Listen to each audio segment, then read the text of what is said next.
Your Honor. So you're Brandon Cruz? Yes, sir. Meet Brandon Cruz. With a long criminal history, has faced multiple DUI charges across different states. His first DUI arrest took place in Alaska, where he completed his driving safety classes. However, due to a lack of records, prosecutors only see his multiple convictions without any downgrades to reckless driving. This oversight means any new DUI charges will automatically be classified as felonies, leading to higher bonds and a grim outlook of prison time. Yep. Now Brandon finds himself in Washington State, facing yet another charge. With his extensive record and multiple charges in different states, he is labeled a MOMAD. Will he get a bond? That's the only question that remains, and then how much will his bond be? Let's hear what the judge has to say here on Legal Livewire. So you're Brandon Cruz? Yes, sir. Okay. So you're here on the charge of driving under the influence of alcohol and or drugs. Ms. Capone, did you get a chance to speak with him? I did, Your Honor. I advised him of his rights and I believe he understands them. We're not contesting probable cause for today's purpose. We'll ask the court to enter a plea of not guilty and to appoint counsel from my office. So you're charged with driving under the influence of alcohol and or drugs. That's a gross misdemeanor, which carries with it a maximum penalty of 364 days in jail and a $5,000 fine. So that charge, a plea of not guilty, will be entered. This matter will get set for future hearing. We're going to set conditions of release. For that, I will appoint Thurston County Public Defense to represent you. Mr. Thompson, you said you're handling this case? I am, Your Honor, and Corey Thompson for the state. In looking through his criminal history, he has an extensive criminal history out of the state of California. To include what I was able to count was at least 4 priors. 4 prior DUIs? Correct, Your Honor. And now, to be fair to the defendant, NCIs are not always perfect. They don't always accurately reflect the information. And so the state does have some concerns regarding whether or not any of these were already an existing felony, because he was charged on more than one occasion with a felony DUI. And part of the problem in deciphering the NCIC is that it looks like this also maybe involved either a state ranger citation or a federal ranger citation, meaning park ranger. And so it looks like one of these DUIs may have been on federal land. And that's why it's causing some of the confusion by the state is whether or not he is already, if he is either, this should be charged as a felony based off 3 or more priors in a 7-year period, or excuse me, 10-year period, or if this is charged as a DUI because he has a prior felony DUI. Regardless, in looking at all of his DUIs, I think the earliest one was either 2016 or 2018. And I apologize for not having exact information on that, Your Honor, is his out-of-state criminal history is 27 pages long. And so that's where I didn't have a 2016, May of 2016 was the earliest DUI I was able to find. That included, but he was not sentenced until looks like sometime in late 2016, with multiple probation violations on that case, to include one as early as 2021. I will note that I don't have information on his most recent DUI arrest, which is from December 29th of 2023 out of the state of California. So it doesn't have an indication that it's been dismissed either. My understanding, based off my reading of his criminal history, is he currently has a pending DUI out of the state of California from 4 months ago. And he has convictions from DUI over the last couple of months, or excuse me, the last couple of years. He does have felony arrest history out of the state of California. The conviction history is incomplete on some of these cases, as I indicated. So I don't have necessarily final dispositions, but there is obviously a need to do a deeper dive. I do have at least 2 convictions I can verify for prior DUIs. Based off his extensive history, and to include an indication that as recently as of 4 months ago, he was in the state of California alleged to have committed crimes. The state has significant flight concerns regarding this defendant, significant public safety concerns regarding the nature and number of his DUI arrests. And we are asking for bail in the amount of $150,000 at this time. We would have no objection to reviewing that bail amount in a week or two, which would give the state time to evaluate whether or not these convictions I'll are, give you a chance, ma'am, when he's done. Go ahead. these convictions are in fact convictions, and whether or not this should be a felony. If this state maintains this case in district court, by all means, can definitely review the conditions of release. However, if this is a felony, the Superior Court should have an opportunity to address that matter. Was there a BAC in this reading in this case? Yes, Your Honor, I believe it was 0.18, but let me double check that. 0.188 was the lowest. So ma'am, you in the red there, I'm sorry? I'm his wife. Okay. And then, okay, did you want to say something? Yeah, he didn't get DUI 4 months ago. What had happened was he got arrested. And they pulled up the old DUI because he was on probation and we went to Alaska. And when we went to Alaska, he went to jail and we fought the charge there. And then we went back to California and he did his probation violation, whatever they did for him. And that's when they pulled up the new DUI, which is in December. And it was because they re-pulled it from the one back in 2021. Okay, so that's kind of confusing to me, ma'am. I'm not sure exactly. He didn't get a DUI. And he's finished everything. We went through court. He's not on probation. He's not on nothing. He finished everything in California. He's not on high risk. I'm going to hear from Ms. Capone, and then we'll go from there. Ms. Capone? Your Honor, I'm going to object to the court relying on the record laid by Mr. Thompson with regard to Mr. Cruz's history. None of that information was provided to defense counsel prior to this hearing today. And quite frankly, it seems that the state has concerns about the reliability of their information that they're relying on as well. Mr. Cruz should not be left at the whim of the state on whether or not they're relying on reliable information. At this point, I see nothing in Mr. Cruz's Washington history, no warrants in his history. I would think it's inappropriate to rely on a out-of-state criminal history that at this point we don't know is reliable. He's currently not working. He supports 3 children, ages 18, 17, and 14. He believes that his wife may receive food stamps. He qualifies for a public defender. I don't think that Mr. Cruz would be able to afford bail as set or requested. He is entitled to the presumption of innocence, the presumption of release. And the purpose of bail is not to keep Mr. Cruz incarcerated, but to ensure his appearance at future court dates. There's nothing in the information that was provided to me and available to me before court today that indicates that Mr. Cruz would not show up to court. And I have provided the court with good updated contact information to ensure that he gets notice of those future court dates. Yeah, if I may respond, please. Sure.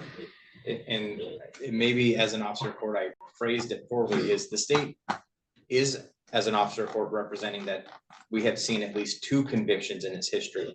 What is concerning though, and I think, is it Ms. Cruz? Yes.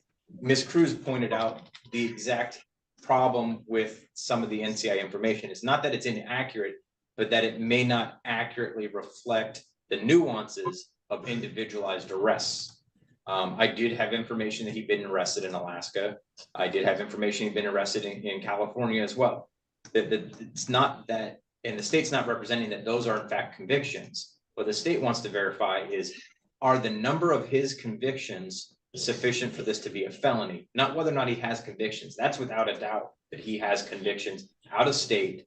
And as an officer of the court, I often have to represent the information of out-of-state information, and we do not always get it quickly While I wish we had the ability to instantaneously access accurate information and give that to defense, but the nature of this is that, and that these hearings is that the court has to rely on representations of the parties. Just like the court relies on representations by defense counsel, the court relies on representations by the state, all of us officers of the court.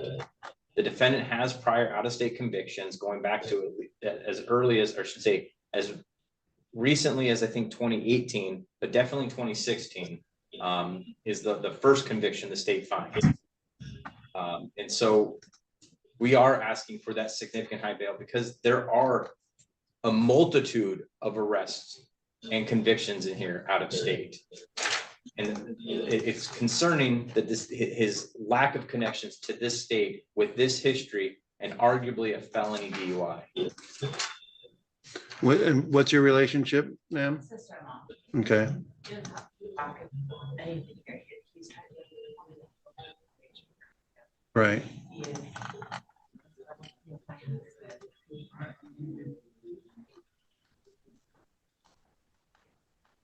Oh, flight risk. He's always done what he's supposed to do. Go to court, do the things that he has to do. And Okay. So here's where I'm at, everybody. I hear what you're saying, and I'm not sure exactly what his accurate and complete history is. It does appear he does have some alcohol-related driving offenses in the past, whether the one, again, I understand there's a lot of dispute about the one recently, but to be completely upfront and blunt with you, we're here now where, on a probable cause basis, he's back behind the wheel with a 0.18. And, one of the things that I got to consider in, setting conditions and setting bail and so forth is public safety. And, all the things you say, he's always done what he's supposed to and all that, he should be in position where he's bending over backwards to keep himself out of trouble. And when he's consuming to the point of, again, this is just a probable cause basis, a 0.18, and now behind the wheel again, and here we are, I'm really going to be concerned about that. And so I am going to set bail in this case. It's going to be fairly substantial. It's not going to be as substantial as what the state's asking for. But I'm going to set bail in the amount of $50,000 cash or bond. If it's posted, he's not to have any criminal law violations. He's not to drive without license or insurance. He's not to consume any alcohol or have any controlled substances out of valid prescription. Don't refuse a breath test. Stay out of bars and taverns. Any car he drives needs to be equipped with an ignition interlock device. He's also to report to pretrial services. There'll be a phone number on the judgment and sentence. And then he's to report to the Friendship Diversion Program for the purpose of obtaining a biological alcohol monitoring device. We'll do a short set on this thing, and Ms. Capone, I can set this for as soon as next Wednesday at 9 a.m. and give the state, you, chance to research what these actual convictions are, and then figure out where we're going from there. But again, I just think that's where I'm at here. You wanted to say something, ma'am? Well, not right now. You can consult with a bonds person to see if, sometimes they don't ask for the whole thing. They could post a bond on a certain percentage and all that. And I would encourage you to go consult with someone there. And Your Honor, just to clarify, in no way am I asking the court to reconsider its ruling. I want to give the court what I have as new accurate information from his ADR. He has a DUI from February 4th, 2016, a DUI January 23rd, 2018, a DUI from July 20th, 2020, a DUI from, that's a repeat. And so that is the accurate information I have at this point. And I'm setting bail on that amount. And like I say, if he posts that, then he'll be subject to those conditions. Well, but that's not really part of it. That's part of it. But the major part is, ma'am, to me, again, it's a public safety issue. I can guarantee you. Ma'am, and again, I appreciate what you're saying. No one could make that guarantee. And I'm not, okay. Well, this is what I'm going to do here for today. trying to, my husband has him a job. I understand that. And, you know, and again, it's not, you know, Here trying to build a foundation for his. I- yeah. He's upset. He has nobody here but his wife and his kids and me and my husband. right. He's never lived far away from his family and he tries that. But he wants to do good. Well, He finished okay. his classes, he's done his classes, he was so committed to his classes, that's what we all told her. But, and again, ma'am, you're gonna make me, you know, yes, he did his classes, but, you know, here we are again. So they weren't very effective. And that's, Why, because he had a mess up? I mean, that's a pretty big mess up. It is, but Yeah. he's a human being. Okay. So ma'am, we're gonna conclude the hearing and my ruling is gonna remain as it is. And then it'll set it for April 3rd at 9 a.m. If that needs to get reset, that could be reset.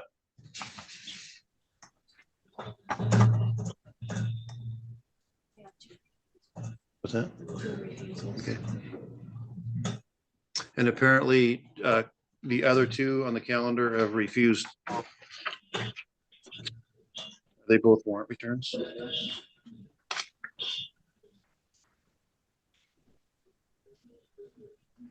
Mr. Rude's a PC case. He did have a DOC warrant is held on, but And, Okay.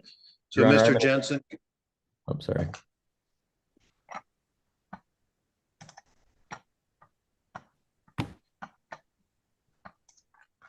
he'll be held till Monday on a warrant return.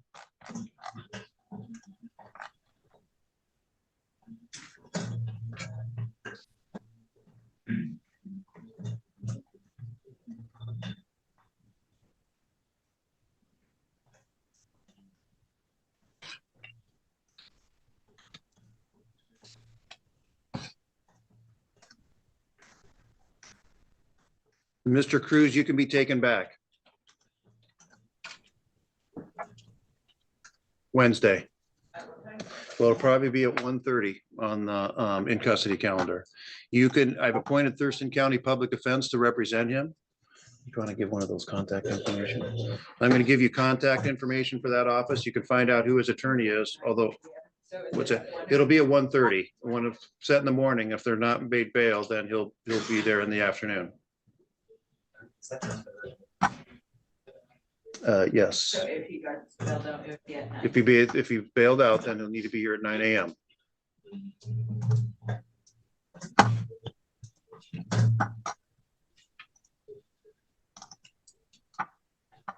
Your Honor, I just wrote the next hearing date and time at the top of Thank you. 1:30 p.m. on April 3rd. So, Mr. McClellan, you want to establish probable cause? Raise your right hand, please. Your Honor, I apologize. I can stipulate. I am going Okay. to stipulate the probable cause. I reviewed the report. I'll find probable cause, and then he'll need to be here for Monday for an arraignment.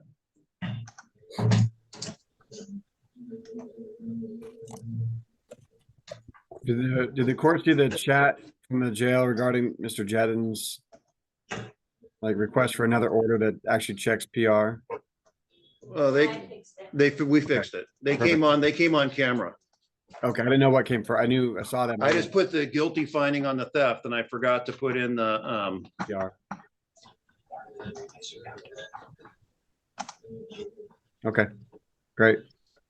all right, I think we're done here. Thank you. Have a good weekend. Yeah, have a nice weekend.